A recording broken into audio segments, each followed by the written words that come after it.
Buenos días. En este momento hace su ingreso el señor presidente de la República, doctor Juan Manuel Santos Calderón.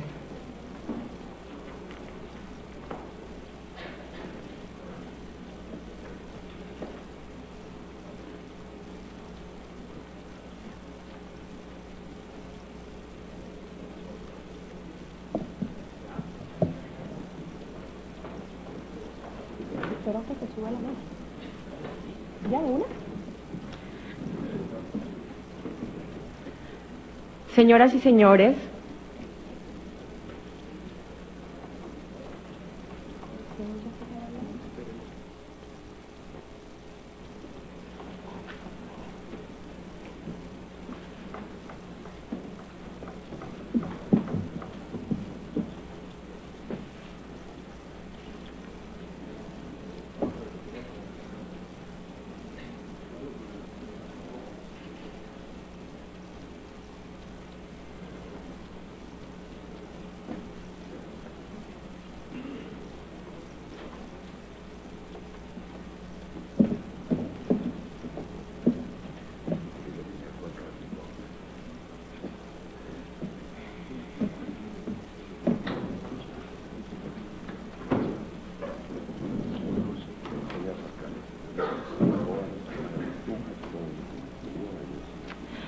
Señoras y señores, buenos días. Bienvenidos al auditorio del Centro Empresarial de la Cámara de Comercio sede Chapinero, al acto de inauguración del Seminario Internacional de Rendición de Cuentas y Sistemas Electorales, con la asistencia del señor Presidente de la República, doctor Juan Manuel Santos.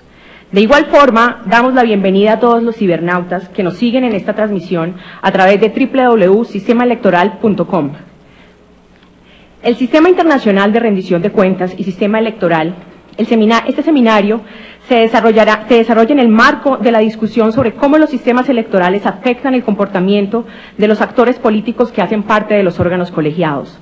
En este sentido, es necesario entrar a evaluar los procesos relacionados con la rendición de cuentas y el control social, herramientas robustas que permiten acercar a representantes y ciudadanos. A través de este evento se quiere dar inicio a la etapa de discusión nacional en la que hoy se cumple un paso importante para el debate público de estos temas, en especial de la propuesta del senador John Sudarsky. Damos inicio al presente acto entonando las notas del Himno Nacional de la República de Colombia.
Señoras y señores, a continuación se dirige a ustedes el señor Presidente de la República, doctor Juan Manuel Santos Calderón.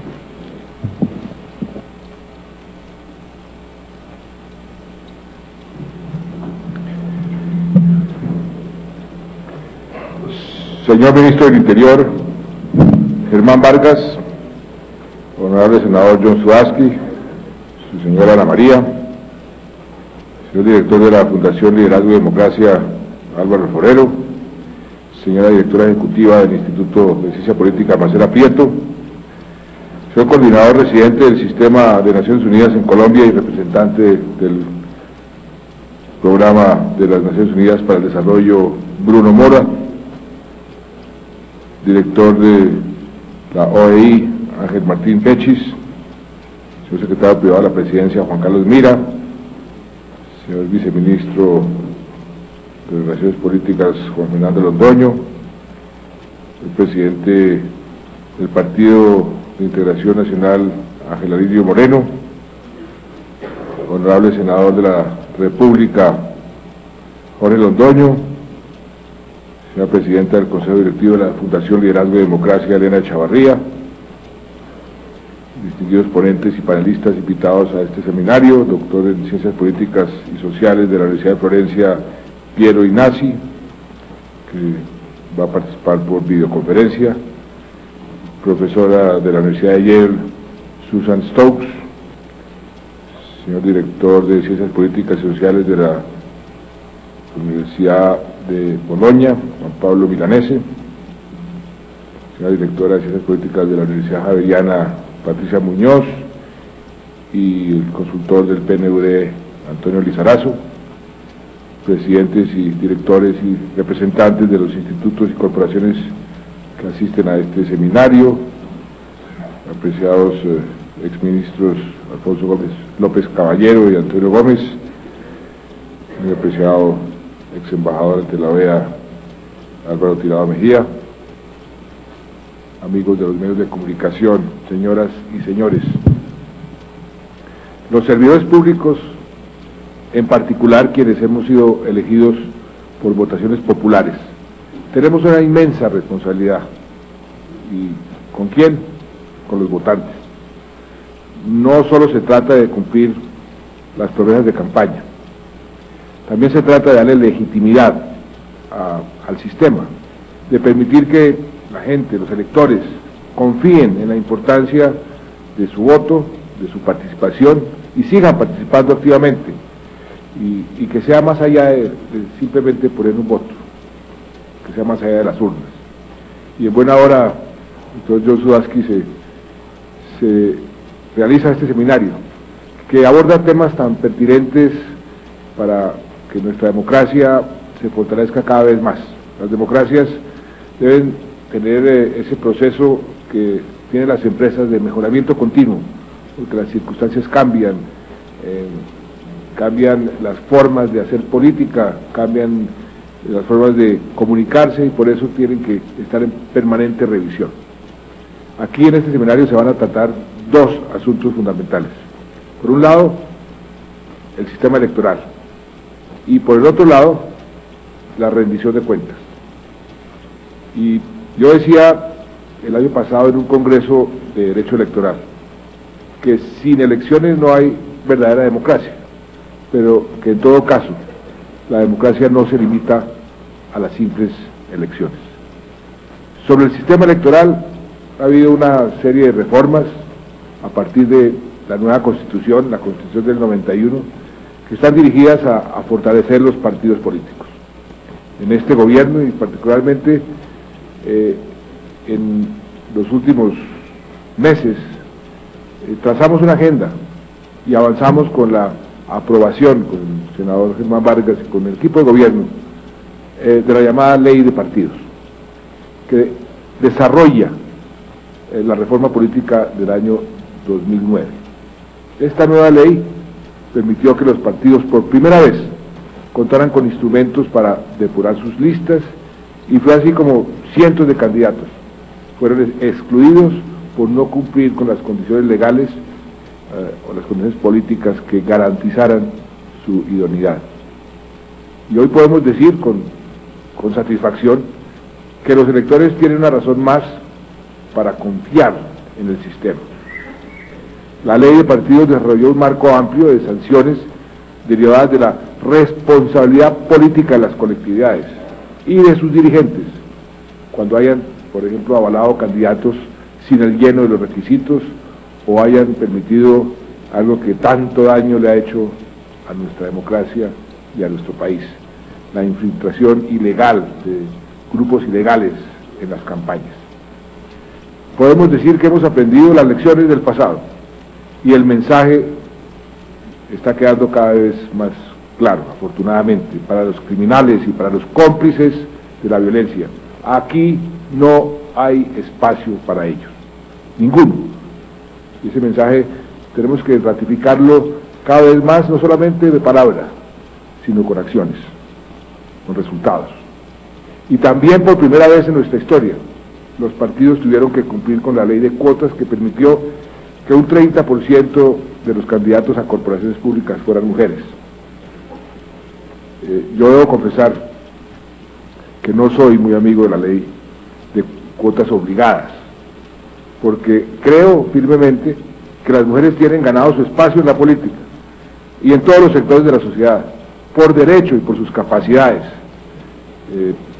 y no tiene que ganárselo simplemente porque una ley se las impone.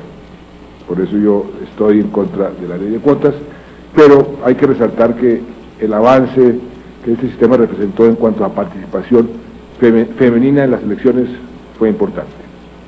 Asimismo, por primera vez, los partidos pudieron acceder a recursos de anticipos, que ha sido una gran herramienta para democratizar y para hacer más transparentes las campañas.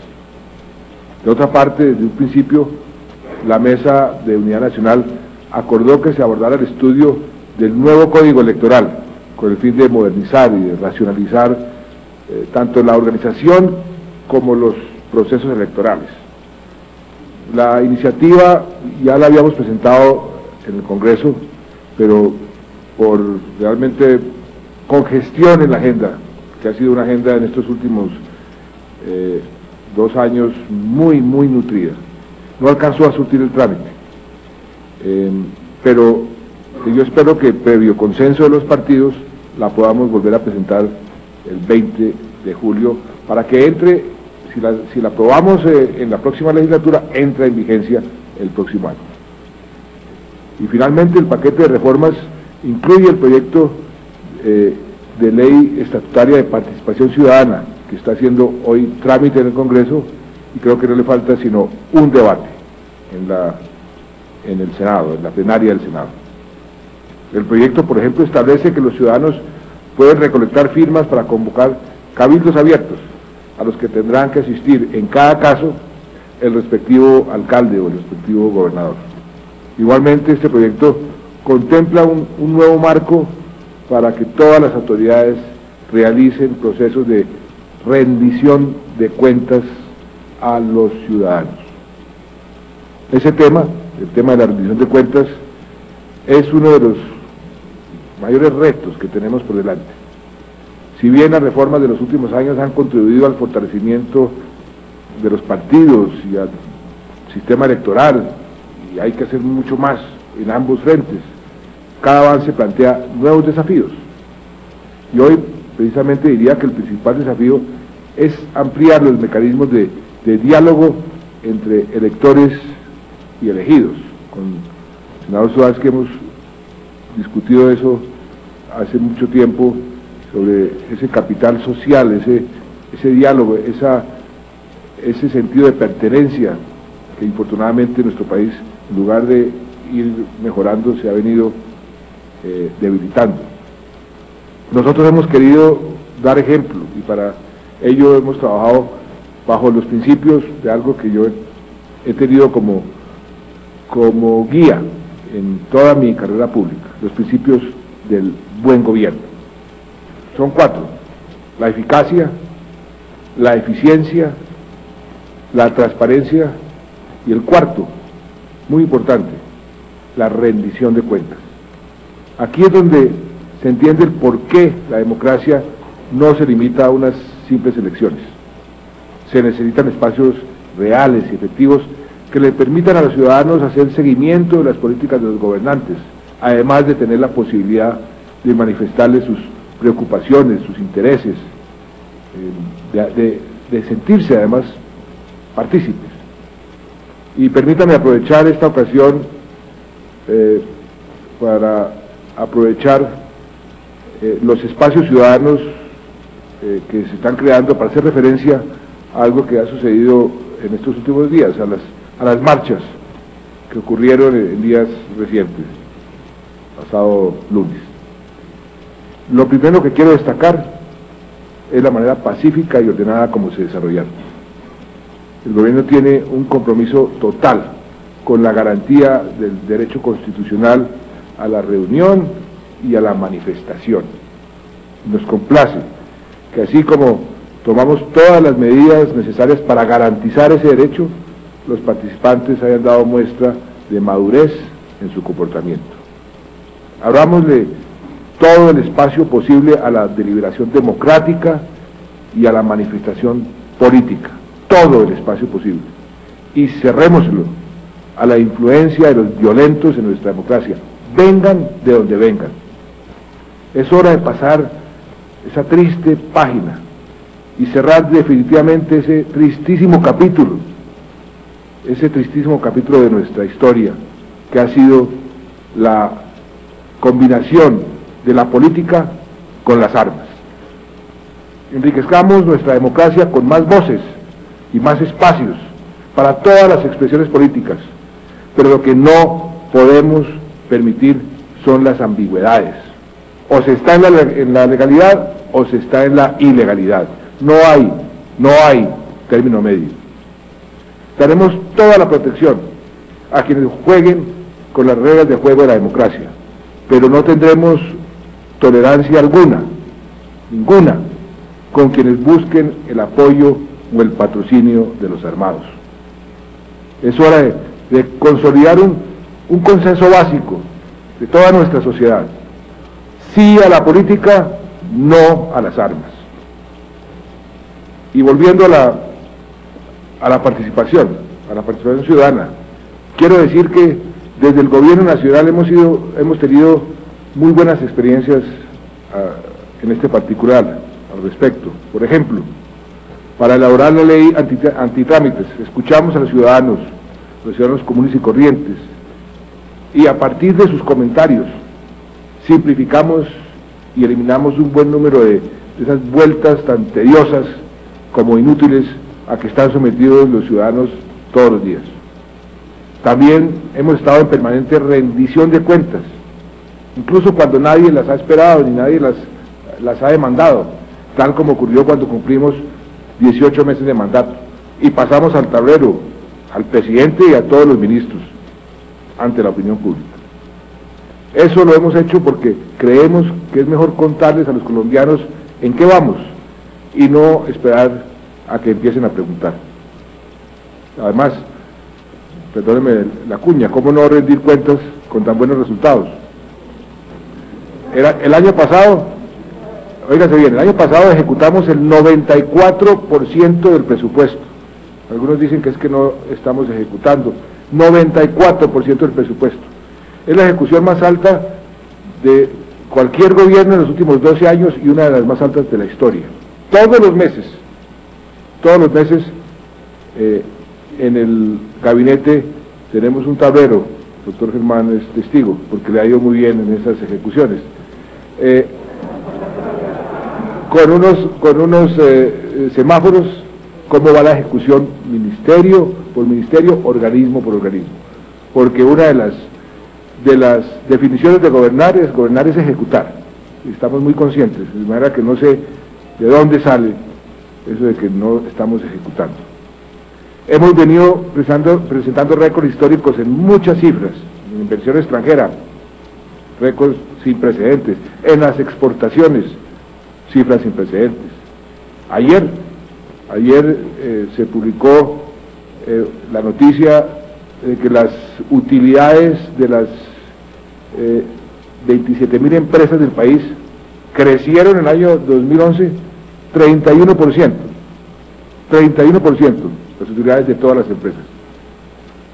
En nuestro gobierno hemos creado 1.300.000 empleos, mientras en el mundo lo que están sufriendo es un incremento en el desempleo. Nosotros estamos creando empleo. Hemos sido tal vez el país, y así lo reconocen los analistas internacionales, que en términos relativos más empleo ha creado en el mundo entero, junto con 2 o 3 países más que están también en esta dinámica. Y eso nos ha permitido ir bajando el desempleo en forma sistemática para cumplir con la promesa de campaña de colocar definitivamente el desempleo en un dígito. Y como si fuera poco, el mes pasado la cifra de inflación. Fue la más baja en los últimos, el mes, como mes de marzo, la más baja en los últimos 52 años. Y es una muy buena noticia para el bolsillo de los colombianos, porque como lo hemos dicho tantas veces, la inflación es el impuesto más regresivo, porque le quita poder adquisitivo a quienes viven de los salarios y aumenta los activos, el precio de los activos de quienes tienen activos, que son los más ricos. A eso pueden sumarle que hoy tenemos la tasa de homicidios más baja en los últimos 27 años. Y también nos está yendo en materia económica que el recaudo del año pasado fue de 86.6 billones de pesos, 24% más que en el año 2010.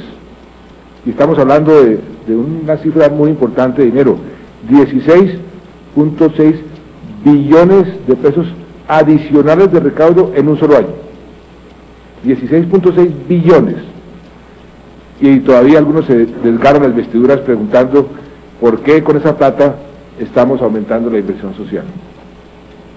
Ese incremento no solo fue el resultado del buen momento de la economía, también de una buena gestión en la DIAN, de ajustes tributarios, de eliminación de unas exenciones que no tenían ninguna razón de ser, de medidas de fiscalización.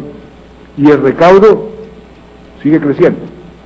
Entre enero y marzo de este año ya superamos en un 20% lo que recaudamos el mismo periodo del año pasado, lo que significa además 3.4 billones de pesos por encima de la meta prevista.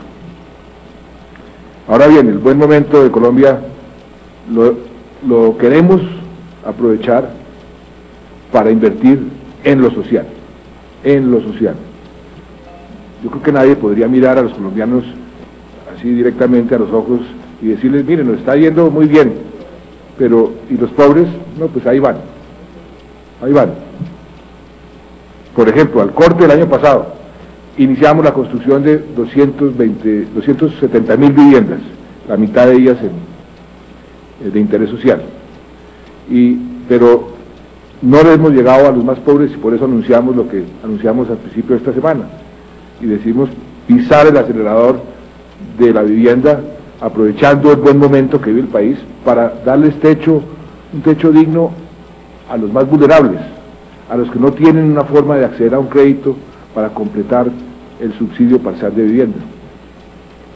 Yo les pregunto a ustedes, ¿es populista decir que 100.000 familias, para comenzar, de las más pobres, entre los pobres, puedan tener casa gratis? Eso es populismo. ¿Será también populista decir que hoy la educación puede ser gratuita a partir del 1 de enero de este año para 8.6 millones de niños en los colegios oficiales? ¿Habrán opinado lo mismo los que me acusan de populista cuando llegamos a 2.2 millones de nuevos afiliados al sistema de salud, al sistema subsidiado de salud, que antes no tenían ninguna cobertura y hoy sí la tienen? ¿Seremos populistas por haber trabajado para llegar a 5 millones de conexiones a internet de banda ancha y haber llevado fibra óptica a 175 municipios del país que no habían tenido nunca acceso a esa nueva tecnología? Si la respuesta es sí, entonces, vuelvo y repito, no hay duda, este es un gobierno populista, pero que además rinde cuentas. Y yo les diría a los que también me han acusado de traidor de mi clase, traidor de clase, dice, yo les diría lo siguiente: entregarles a los campesinos que fueron desplazados por la violencia, con un fusil en la mano, un pedacito de tierra para que vuelvan a tener una vida digna, o darle a los más pobres de los pobres la posibilidad de tener una casa. Eso, piensen en una frase que yo utilizo mucho porque me impactó mucho hace mucho tiempo, una frase del presidente Kennedy, y les diría: nadie puede sentirse rico rodeado de pobres. Y es una vergüenza para este país, con tanta riqueza, que nosotros en América Latina, que es el continente más desigual del mundo, estemos más cerca de Haití que de cualquier otro país. Es una vergüenza, y eso no lo podemos seguir tolerando, y por eso seguiremos en esta inversión social, sobre todo cuando tenemos los recursos. De manera, apreciados amigos, que qué bueno que en espacios como este sigamos pensando en la manera de cumplirles mejor a los colombianos.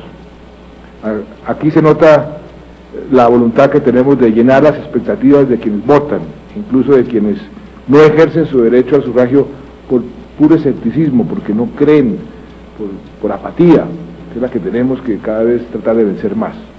Debemos trabajar para que los colombianos sigan creyendo y crean cada vez más en el poder de su voto y para que cada vez más sean creyentes y no incrédulos.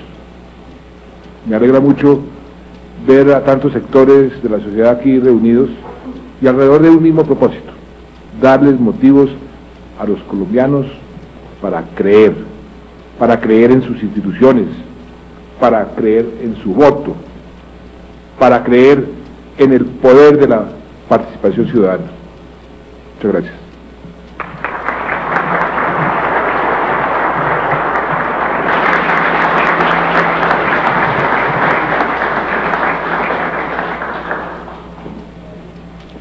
Bueno, agradecemos a todos los asistentes permanecer en sus sillas mientras el señor Presidente de la República se retira del recinto y de esta forma continuar con el desarrollo del evento.